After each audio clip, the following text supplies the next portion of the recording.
The Martian night was silent, broken only by the soft hum of wind against the red dunes.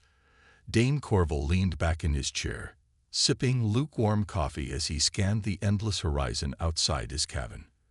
A seasoned engineer and loner, Dane had spent most of his life repairing machines and maintaining the settlement's aging infrastructure.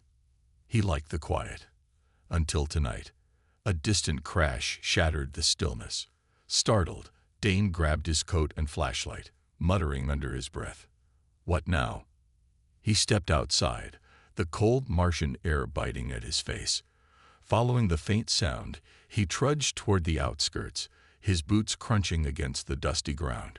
The source of the commotion wasn't hard to find. A small shuttle lay half-buried in the sand, its hull scorched and battered. Sparks fizzed from exposed wires, casting eerie shadows in the darkness. Dane hesitated, scanning the wreckage for signs of life. Then he heard it, a faint, trembling whimper.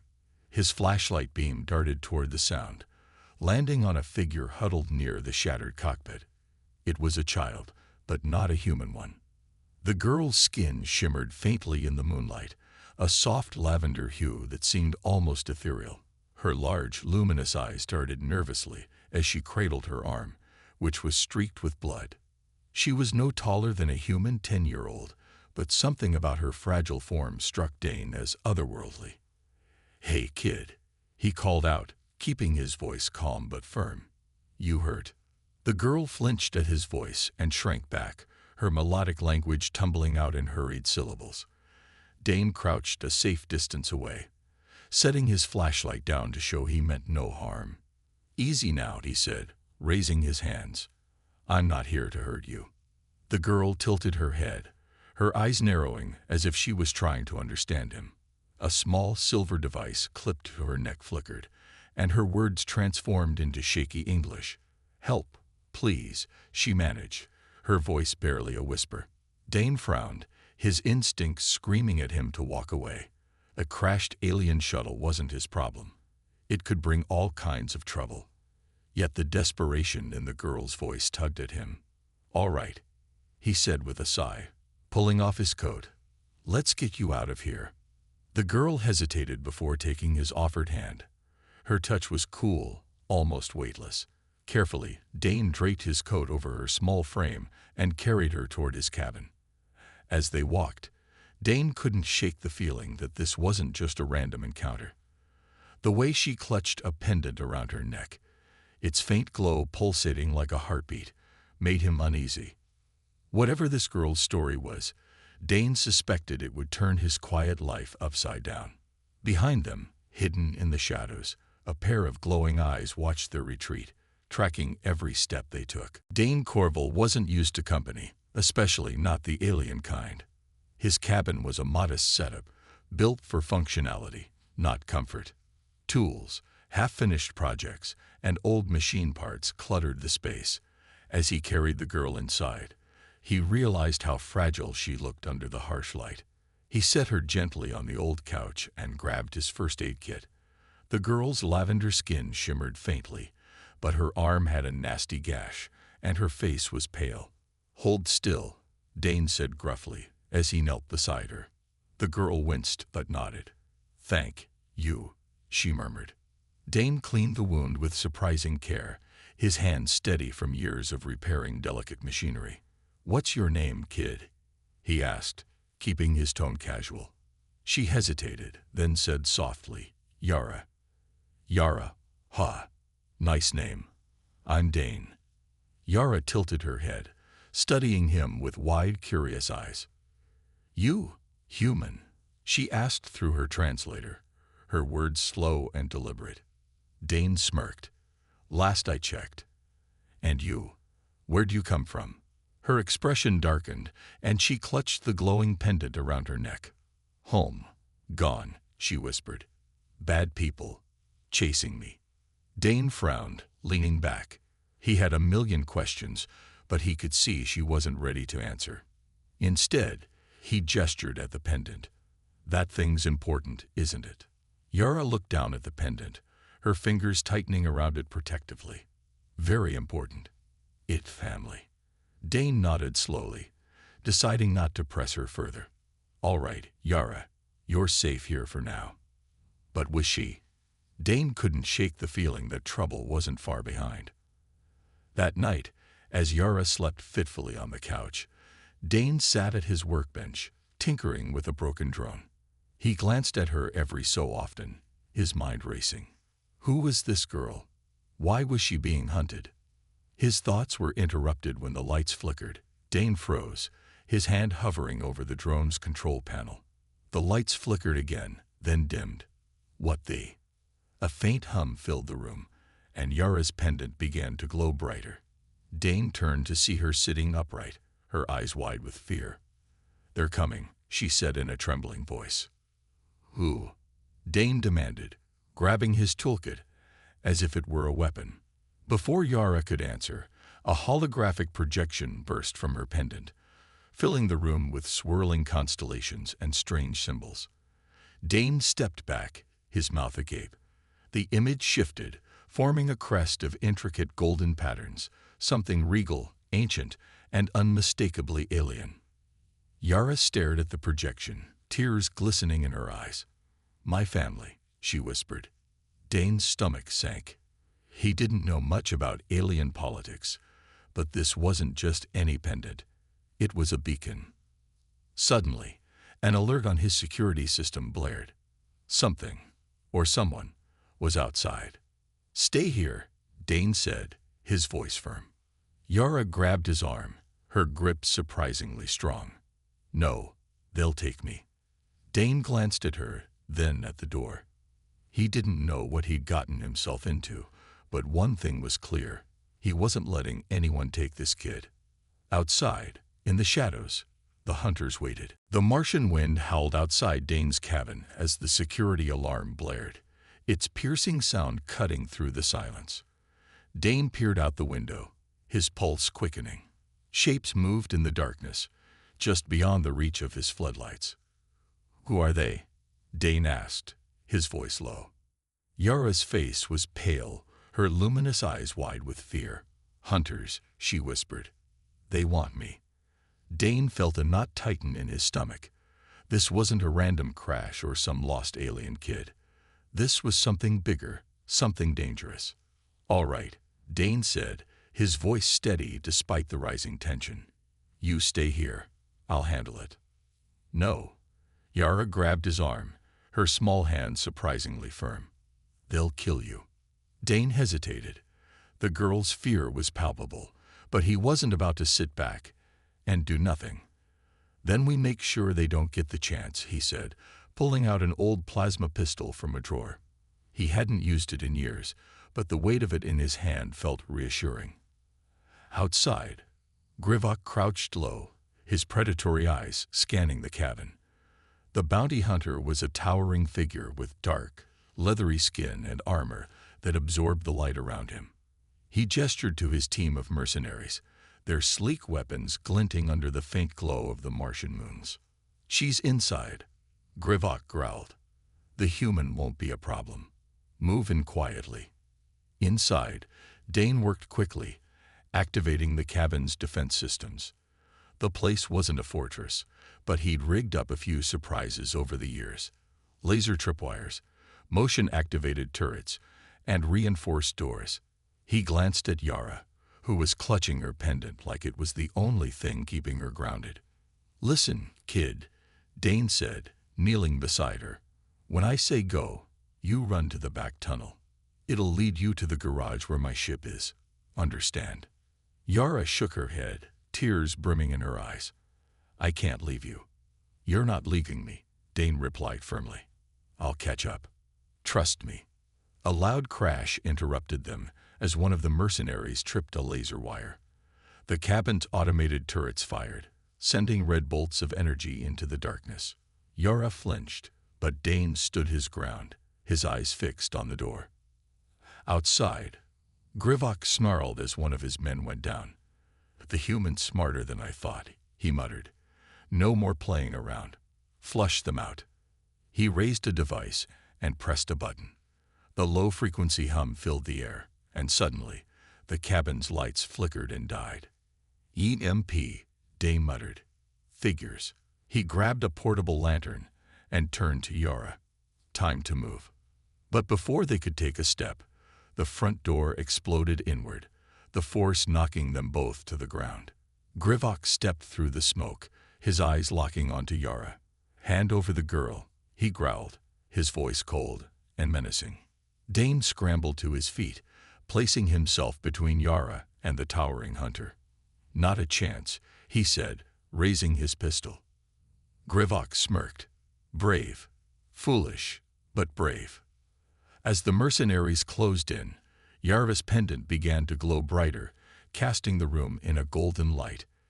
Dane glanced back at her, his heart racing. "What's it doing?" he asked. Yara's voice trembled, but her words were clear.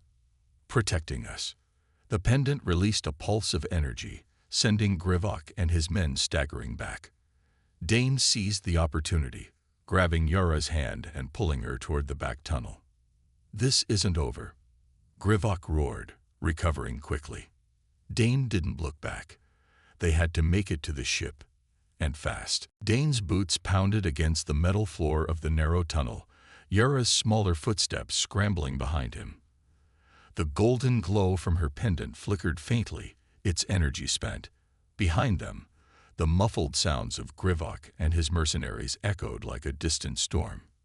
"Keep moving," Dane urged, glancing back at her.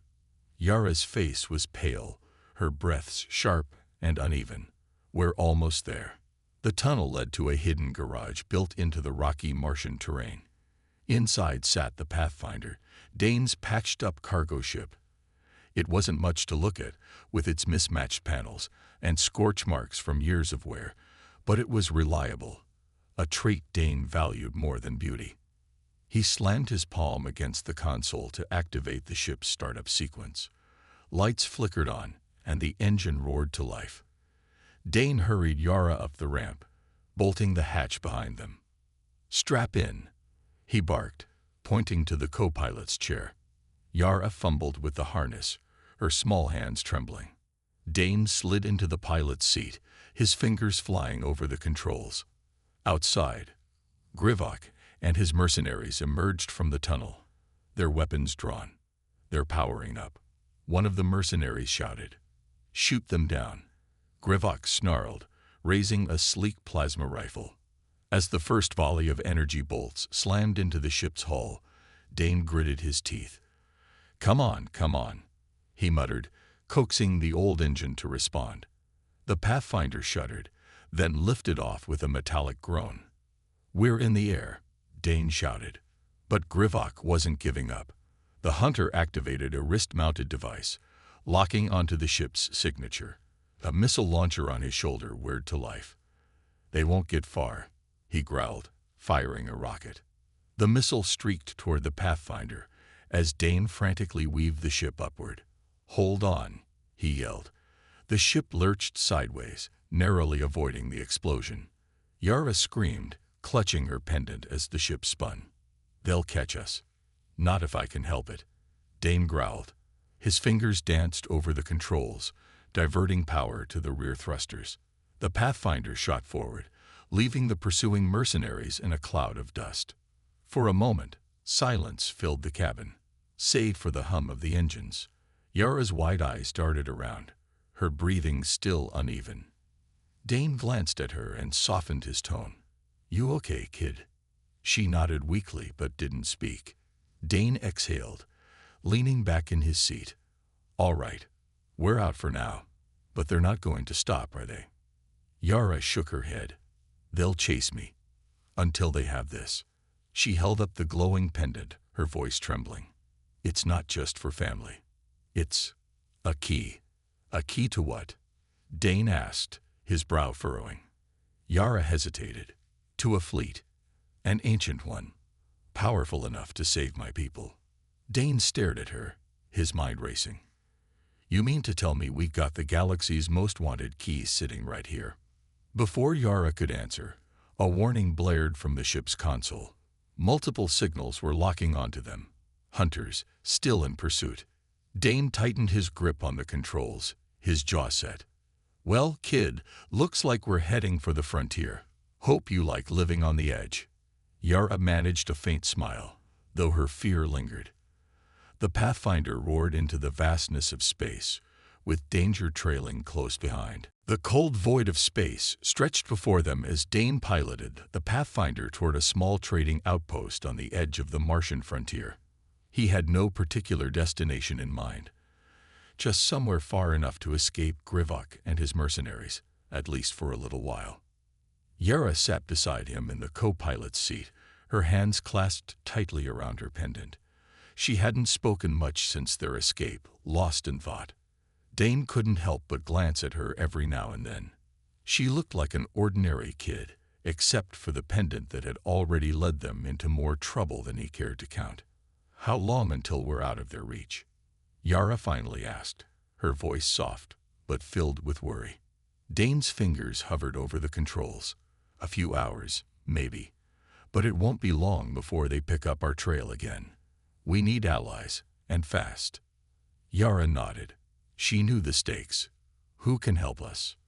Dane thought for a moment, then swore under his breath. "There's only one person I know who can help, but I don't trust her. Kayla." The trading outpost was a small, crowded station orbiting a desolate moon. The place was a haven for smugglers, scavengers, and people trying to stay under the radar. As they docked, Dane's eyes scanned the crowded bay.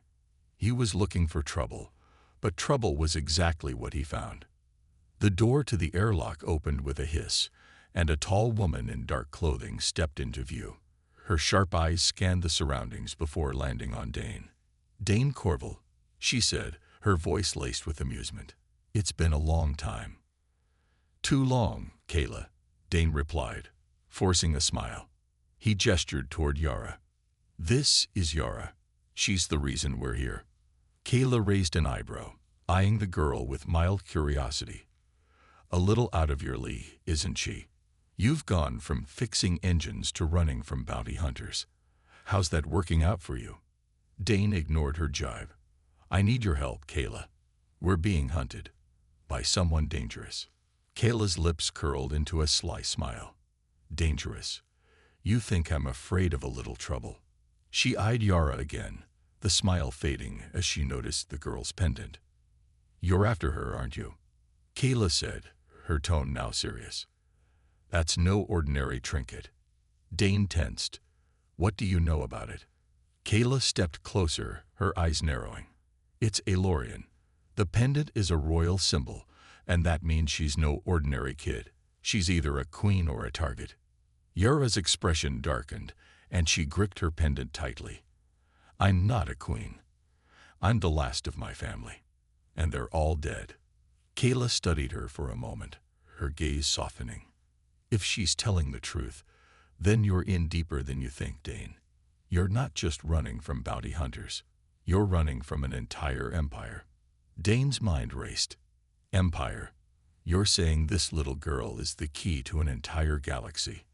"More than just the key," Kayla replied, her voice lowering. "She's the last hope of the Aelorian coalition.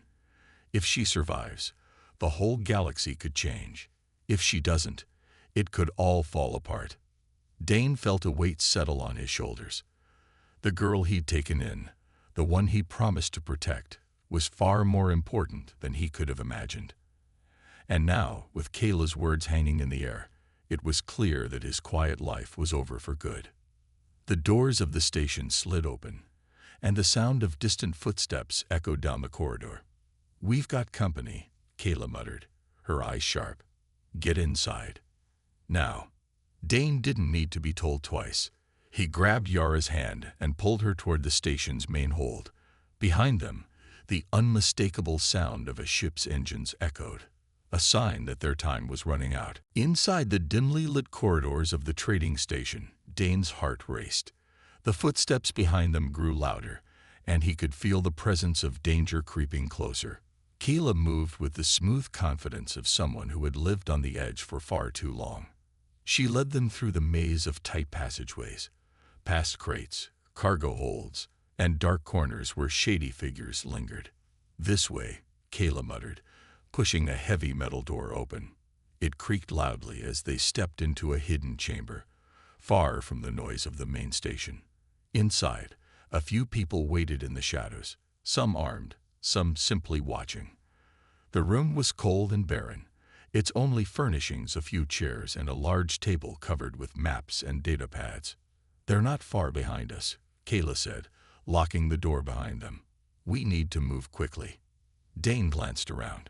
The faces in the room were unfamiliar, but their tense silence spoke volumes. They were used to trouble, and trouble was exactly what they had now. "What is this place?" Dane asked, keeping his voice low. "A safe house," Kayla replied. "For people like you, those who need to disappear. The people here are loyal to the Aelorian throne." Dane turned to Yara, who was standing silently beside him, clutching her pendant. Her face was pale, her eyes wide with uncertainty. She had said little since they had arrived, but Dane could sense the weight of her thoughts. Kayla noticed Yara's gaze, and her face softened for a brief moment. "The throne may be gone, but its supporters are still out there," Kayla explained. "This place is a refuge for those who believe in the old ways. The Aelorian Empire isn't just a story, it's a living legacy. And if Yara is who she says she is, then she's the last hope for it." Yara flinched, her voice barely above a whisper. "I'm not a queen. I don't want to be. I just want to be left alone." Dane gave her a reassuring glance but didn't speak. She was frightened, and who could blame her? The weight of an entire empire's future was a burden no child should bear. "We all want to be left alone," Kayla said, her tone hardening. "But that's not the reality we live in. You're not just running from bounty hunters, Yara. You're running from an empire that wants to control the galaxy, and they won't stop until they have you. The pendant you wear, it's not just a symbol. It's the key to the Aelorian fleet, hidden away for generations." Yara looked down at the pendant, her fingers lightly tracing its intricate design. "My family. They were betrayed. The empire. They're all dead." Kayla's eyes softened for a moment, but her voice remained steady. "Yes, they were, but that doesn't change the fact that you're the heir. The people who killed your family didn't just destroy a dynasty, they shattered a galaxy's hope for peace. And now, those who want control will stop at nothing to get you." Dane stepped forward, his voice firm. "What does this have to do with me?" Kayla turned to face him, her eyes narrowing. "Everything. You're not just some engineer, Dane. You've been dragged into this because you're the only one who can protect her." Dane felt his stomach tighten. He didn't want any part of this galactic mess. All he wanted was to fix things, keep his head down, and live a quiet life. But the look in Yara's eyes told him it was too late to walk away. Kayla turned to one of the other figures in the room, a man who had been silently watching the conversation unfold. He nodded, then placed a small data pad on the table. "This is where the real trouble starts," Kayla said, glancing at Dane. "The hunters are closing in. We need to take her to the last remaining loyalists. They'll help us, but they'll only take us in if we can prove we still have the fleet's legacy." Dane nodded, though his mind was racing. This was no longer just about a runaway alien girl. It was about an empire, a war, and a future they couldn't outrun. "Let's move," Kayla said, her voice sharp. "It's now or never." The room fell into an uneasy silence as they prepared to leave, knowing full well that the hardest part was yet to come. The chill of the Martian moon outside seemed to seep into the walls of the safe house. Inside, the air was tense, filled with the quiet hum of urgent preparations. Dane felt the weight of the moment pressing down on him. They had made it this far, but their enemies were closing in, and every second mattered. "We need to get moving," Kayla said, her eyes sharp and calculating. She was already packing a bag with equipment, her movements precise. "The Loyalists are expecting us, but they won't wait forever." Dane watched her, his mind racing. "Loyalists? You mean there are people still out there who believe in the Aelorian Empire?" Kayla looked up, her face hard. "More than you think. They've been waiting for someone to rise up and lead them again. Yara's the key, whether she wants to be or not. If we can make it to them, they'll protect her and help us unlock the fleet. But there's a price. Dane felt a cold knot form in his stomach. What kind of price? The kind that will put us all in danger. Kayla's voice softened. The Loyalists don't trust easily. They'll want proof that Yara is who she says she is, and they won't hesitate to test us. Dane nodded grimly. He had no illusions about the world he was now part of. It wasn't just about keeping Yara safe anymore. It was about a war, an empire, and choices he wasn't ready to make. Yara stood silently in the corner, her hand clutching her pendant. She had been quiet for most of the conversation, her face a mask of sadness and fear. But now, she looked up, her voice trembling. What if they don't believe me? What if I'm just a child? Kayla gave her a sympathetic look but remained firm. They will believe you, Yara. They have to. You're the only one who can lead them. Dane placed a hand on her shoulder, trying to offer some comfort. You're not alone in this. We'll get you there. Just stick close and follow our lead. Yara nodded, but the fear in her eyes hadn't disappeared. She had already lost everything, her family, her home. And now, she was being asked to save a galaxy she barely understood. The group quickly gathered their things and made their way to the hidden hangar beneath the station. Kayla led them to a small ship, sleek and well-maintained. It wasn't much, but it was faster and quieter than the Pathfinder. And that was exactly what they needed right now. Get in, Kayla said, gesturing toward the ship. This is our best shot. We'll reach the Loyalists before anyone realizes we've left. But we can't waste time. Dane and Yara climbed aboard, securing themselves into their seats. As the ship's engines hummed to life, Dane glanced out of the viewport. The station slowly shrank behind them, swallowed by the vastness of space. For a brief moment, he allowed himself to breathe. But the calm didn't last. A warning light flickered on the ship's console, followed by a deep rumble as the sensors blared. They found us, Kayla muttered, her hands moving swiftly over the controls. Dane's heart skipped a beat. How close? Too close, Kayla answered. She glanced at Yara. Hold on tight.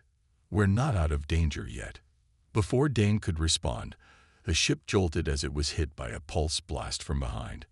The impact sent them tumbling forward, the ship veering off course. Kayla cursed under her breath, regaining control just in time. This isn't just a random patrol. They're hunting us, specifically. Dane's grip tightened on his seat. They'll never stop, will they? Kayla shook her head. Not until they have Yara. As the ship zipped through space, narrowly avoiding another round of shots, Dane knew this was only the beginning. The Loyalists might be their only hope, but getting to them would be harder than he'd ever imagined. The path ahead was filled with danger, and there was no turning back. Hang on, everyone, Kayla said. This is going to get worse before it gets better. The ship rumbled through space, the stars streaking by in flashes of light, as Kayla expertly maneuvered the small craft away from the pursuing attackers. The warning lights continued to flash on the console, signaling that the enemy ships were closing in. Dane gripped his seat, his eyes flicking between the controls and the rear viewport, where two hostile ships loomed like shadowy predators. Kayla, how much longer? Dane asked, his voice tense. We're nearly there, Kayla replied, her face a mask of focus. But they're faster than I thought. We've got to lose them, or we won't make it to the Loyalists. Dane glanced over at Yara, who was clutching the edge of her seat, her eyes wide with fear.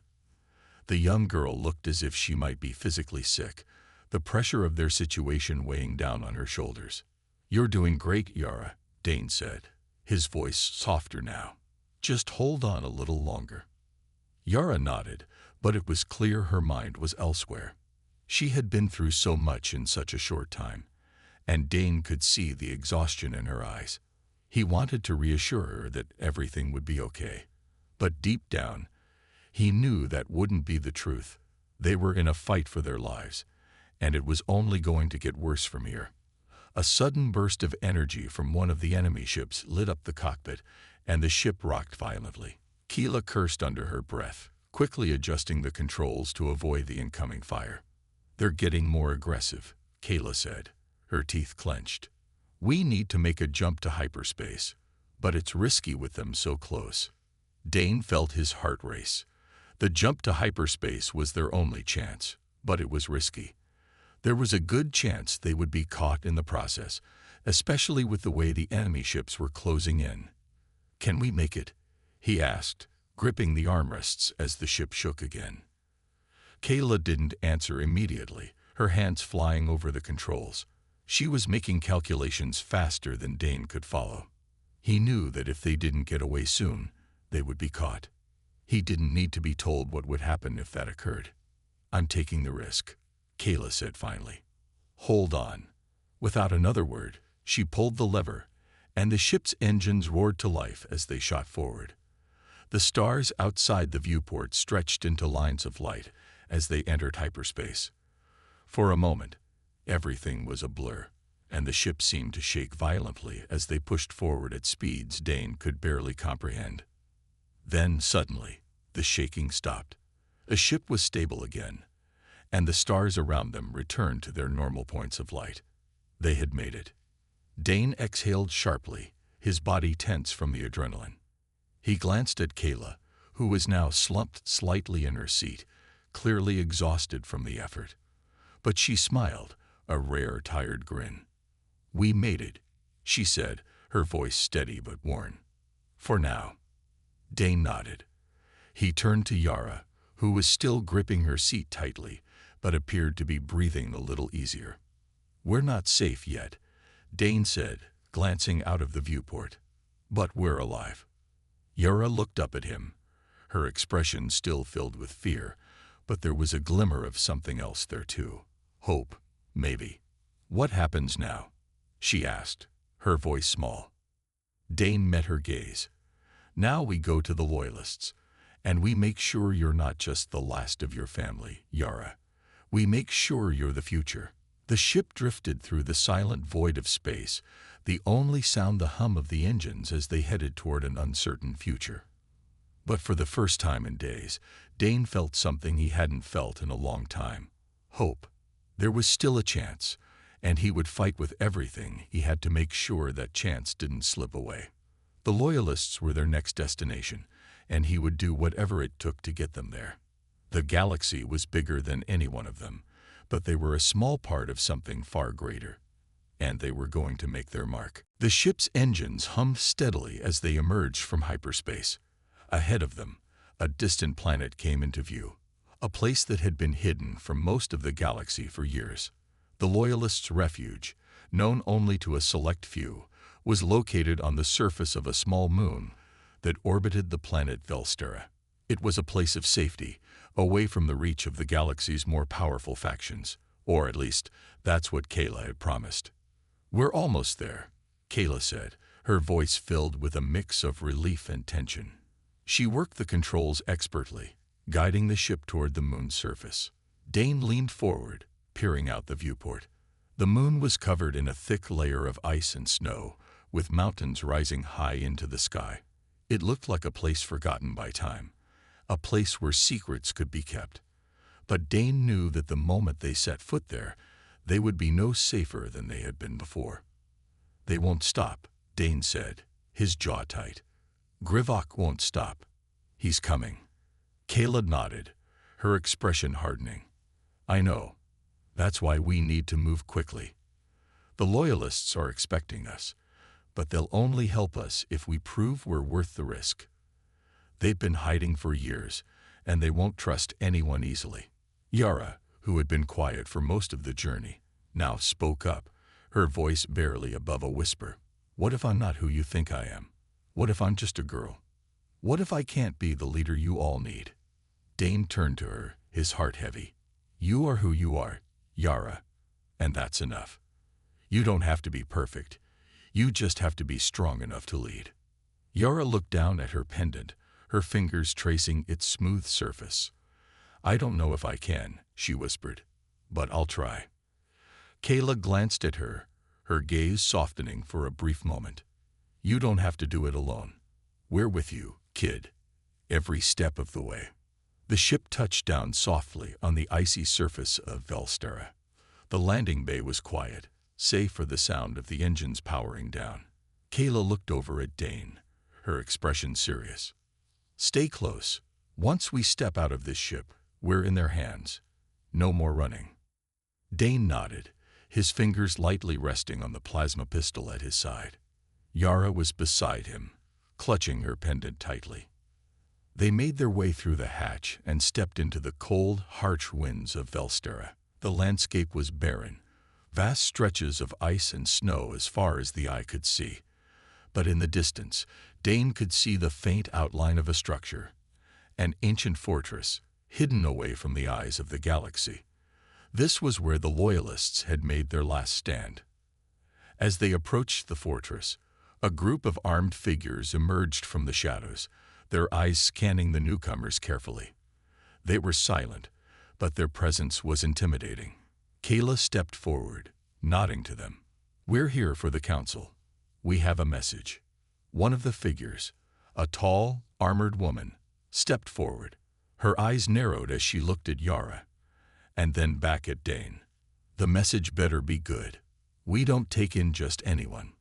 Kayla looked down at Yara, who was standing still, her expression unreadable. She's the one, Kayla said, her voice filled with determination. The woman didn't say anything for a long moment. Finally, she nodded, her expression hard but approving. We'll see if she's truly the one who can lead us. Dane felt a knot in his stomach as they were escorted into the fortress. He knew that this was the moment. If they failed here, it would all be over. Behind them, the sound of approaching ships echoed in the distance. Grivok was coming, and this time, he wouldn't be stopped easily. The air inside the fortress was thick with tension. The ancient stone walls echoed with the sound of footsteps as Yara, Dane, and Kayla were led through winding corridors. Armed figures stood at attention, their eyes sharp and watchful. Every corner, every shadow, seemed to hold its breath, waiting for something to happen. Yara's heart pounded in her chest. She hadn't spoken since they'd arrived, her mind racing with questions and fears. She had never wanted to lead anyone, never wanted to carry the weight of her family's legacy. But now, it seemed like there was no choice. This is it, kid, Kayla said softly as they reached the council chamber. Her voice was calm, but there was an edge to it. Just remember, you don't have to do this alone. Yara nodded, her fingers still clutching the pendant that had brought her so much pain. She had no idea if she could live up to the expectations of these people, but there was something inside her, a spark, that told her she had to try. The large wooden doors of the chamber creaked open, and Yara stepped inside, her breath catching in her throat. The room was dimly lit, but it was grand, a place where decisions that shaped the fate of empires had once been made. At the far end of the room sat the council, their faces serious and unreadable. The leader of the council, a tall woman with silver hair and piercing green eyes, stood as they entered. You've brought her, then, she said, her voice commanding. Yara's eyes met hers, and she felt a wave of uncertainty wash over her. She had no idea what to say or how to act. But she knew one thing. If she didn't speak now, everything would be lost. I'm not a queen, Yara said, her voice shaking slightly. I don't want to be. I just want to help. The council members exchanged glances, but the woman at the head of the table stepped forward, her expression unreadable. You may not want to be a queen, child, but you are. Whether you accept it or not, the future of the Aelorian coalition rests with you. You are the last of your bloodline. Yara swallowed hard. But I'm just a girl. I don't know how to lead. The woman smiled gently, her eyes softening. It is not knowing how to lead that makes you a true leader, Yara. It is having the strength to stand when others cannot. It is having the courage to do what is right, even when you are afraid. That is what will make you a queen. Dane stood at the back of the room, watching the exchange unfold.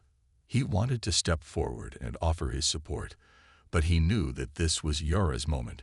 She had to find her own way. No one could do it for her. Yara looked down at the pendant in her hand. It glowed softly, as if responding to the weight of her decision. For the first time, she felt something stir inside her, a sense of purpose she hadn't known she had. "I'll try," she said, her voice steady. "I'll do my best." The council leader nodded. "That is all we ask. You are the hope of the Aelorian people, Yara. The legacy of your family is not dead. It lives in you." Just as Yara took her first step forward, the sound of engines filled the air, a deep, rumbling roar. Dane's heart sank. "They're here," Kayla said, her voice sharp. The doors to the chamber slammed open, and a squad of armed mercenaries stormed inside, led by none other than Grivok. His eyes locked onto Yara as he stepped forward, his expression cold and calculating. "You should have stayed hidden," Grivok sneered. "Now you will die with your precious empire." But Yara stood tall. She didn't flinch. She had a choice now, and she wasn't going to let fear control her any longer. "I will not let you destroy this galaxy," Yara said, her voice firm. "Not anymore." As the mercenaries closed in, the room seemed to hold its breath. The final battle was here. But Yara, the girl who had once been terrified, now stood as the beacon of hope for an entire galaxy. She wasn't just a girl anymore. She was the queen.